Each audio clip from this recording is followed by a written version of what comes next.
Hello बच्चों, तो आज हम शुरू करने जा रहे हैं पाठ 11 माया महाठगिनी मैं जानी, जो कि एक कहानी दी गई है और पुस्तक अनमोल कक्षा 8 का एक पाठ है।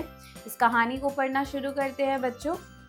यह कथा संत कबीर की प्रसिद्ध कहावत माया महाठगिनी मैं जानी पर आधारित है, जिसका वास्तविक अर्थ बहुत कम लोग समझ पाते हैं। यह कहानी हमें माया की वास्तविकता को समझने का एक गहरा दृष्टिकोण देती है। एक घने वट वृक्ष के नीचे एक महात्मा जी निवास कर रहे थे। उनके पीछे एक भव्य मंदिर था और सामने शांत गंगा नदी बह रही थी। वहां का दृश्य अत्यंत सुंदर और शांतिपूर्ण था। श्रद्धालु बड़ी संख्या में वहां एकत्र होते और महात्मा जी के भक्ति से परिपूर्ण प्रवचनों को सुनते। भजन की एक पंक्ति बार बार गूंज रही थी, माया महाठगिनी मैं जानी। तो बच्चों, यहाँ पर हमें बताया जा रहा है ये जो कहानी है ये संत कबीर की एक प्रसिद्ध कहावत है, यह वाली माया महाठगिनी मैं जानी, जो कि इस कहानी का नाम भी है। तो इसका जो अर्थ है बहुत कम लोग समझते हैं और ये जो कहानी है हमें माया की वास्तविकता को समझने का एक अच्छा गहरा दृष्टिकोण देती है। तो कहानी शुरू होती है, बताया जाता है घने वट वृक्ष के नीचे एक महात्मा जी निवास करते थे। उनके पीछे एक बहुत बड़ा मंदिर और सामने शांत गंगा नदी बह रही थी।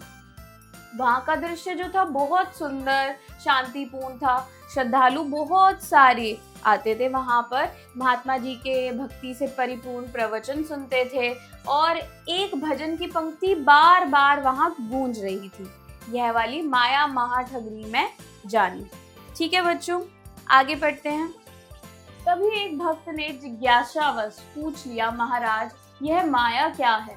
महात्मा जी मुस्कुराए और बोले, बेटा माया को समझना आसान नहीं है, समय आने पर तुम स्वयं समझ जाओगे। भक्त शांत हो गया। समय बीत गया। एक दिन गंगा नदी में भयंकर बाढ़ आ गई। नदी की लहरें तेजी से उफान पर थी। महात्मा जी, वही भक्त और एक अन्य शिष्य मिलकर उस दृश्य को देख रहे थे। अचानक महात्मा जी ने देखा कि कोई काली सी वस्तु नदी की धारा में बह रही है। उन्होंने शिष्य की ओर इशारा करते हुए पूछा। तो क्या हुआ बच्चों कि तभी एक भक्त ने जिज्ञासावश पूछ लिया कि ये माया होती क्या है महाराज जी, आप हमें ये बताओ। तो महात्मा कहते हैं कि बेटा माया को समझना इतना आसान नहीं होता, एक समय आएगा तब तुम खुद समझ जाओगे। तो भक्त शांत हो गया। अब ऐसे ही समय बीत गया। तो एक दिन गंगा नदी में भयंकर बहुत बाढ़ आ गई। अब नदी की लहरें इतनी तेज उफान पर थी और महात्मा जी थे, वही भक्त था और एक अन्य शिष्य थे, वह उस दृश्य को देख रहे थे।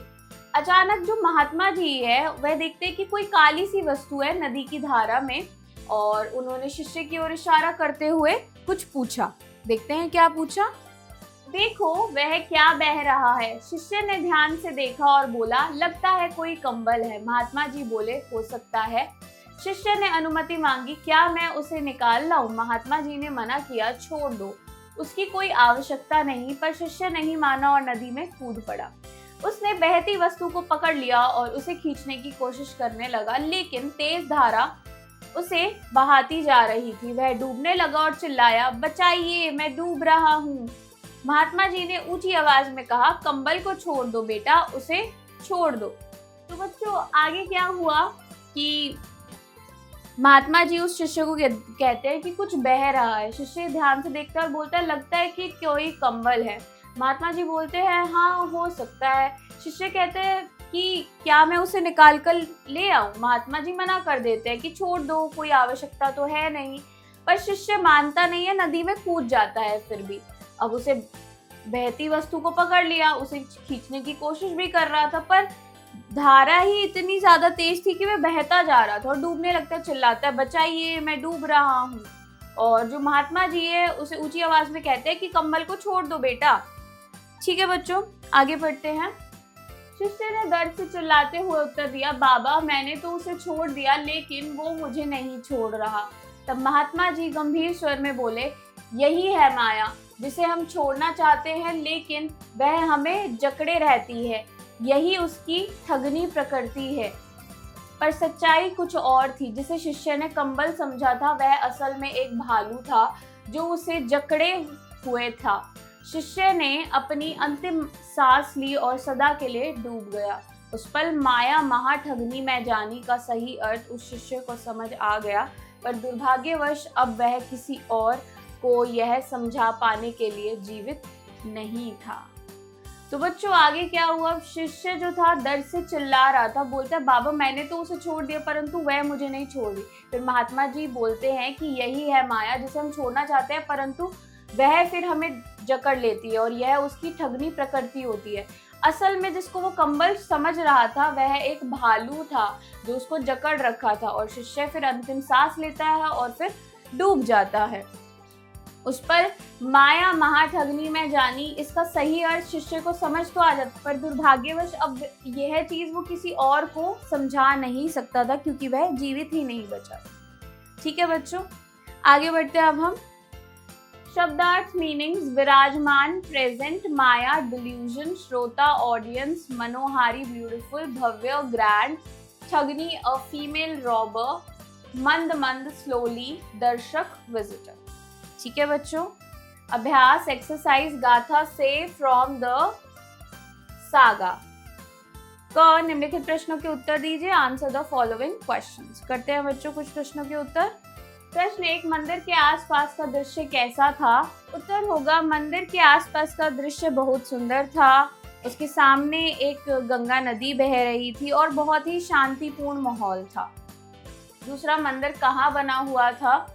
उत्तर होगा मंदिर गंगा किनारे बना हुआ था।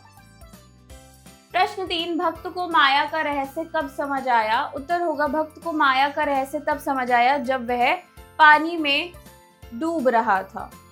प्रश्न 4, महात्मा जी ने नदी में क्या चीज बहती हुई देखी? उत्तर होगा महात्मा जी ने नदी में कुछ काली चीज बहती हुई देखी। ठीक है बच्चों, इन सभी प्रश्नों के उत्तर आप स्वयं लिखेंगे। अब हम अगला प्रश्न करते हैं। ख सही शब्द से खाली स्थान भरिए, fill in the blanks with the suitable words. सफलता, उमड़ती, ठगनी, माया। पहला, यह माया बड़ी डैश है, उत्तर होगा ठगनी।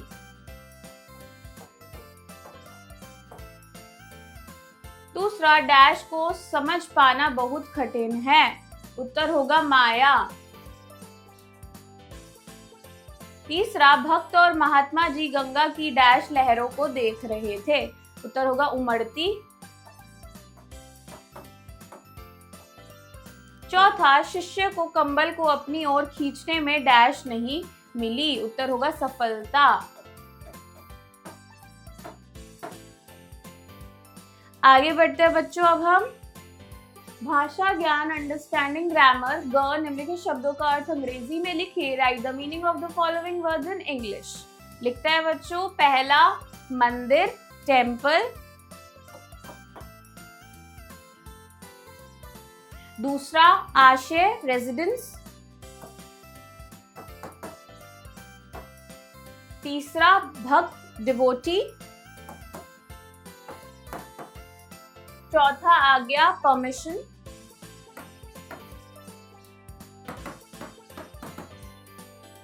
पांचवा शिष्य स्टूडेंट, छठा वास्तविकता रियलिटी,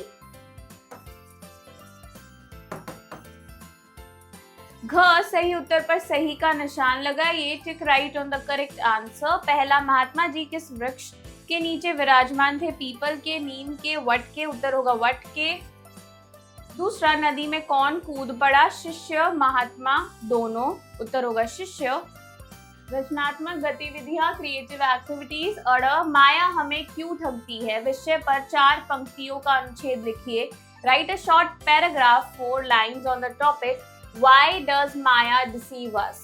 तो आप सभी को अनुच्छेद लिखना है 4 पंक्तियों में कि माया हमें क्यों ठगती है। यहाँ पर लिखेंगे आप स्वयं। ठीक है बच्चों, आओ खेले खेल, लेट्स प्ले द गेम। च सत्य या असत्य खेल के माध्यम से माया की पहचान कीजिए। Identify the truth through a true और false game based on the story of Maya. तो आपको एक खेल खेलना है, सत्य असत्य खेल, जिससे आपको माया की पहचान करनी है। ठीक है बच्चों। जीवन मूल्य लाइफ स्किल्स। माया कभी सीधी नहीं होती, वह मोह, लालच, अहंकार और भ्रम के रूप में आती है। हम जब तक पहचानते हैं तब तक बहुत देर हो जाती है। ठीक है बच्चों। तो बच्चों, मैं आशा करती हूँ कि आपको यह पाठ समझ में आया होगा। मैं आपसे मिलती हूँ अगली कक्षा में। Bye bye.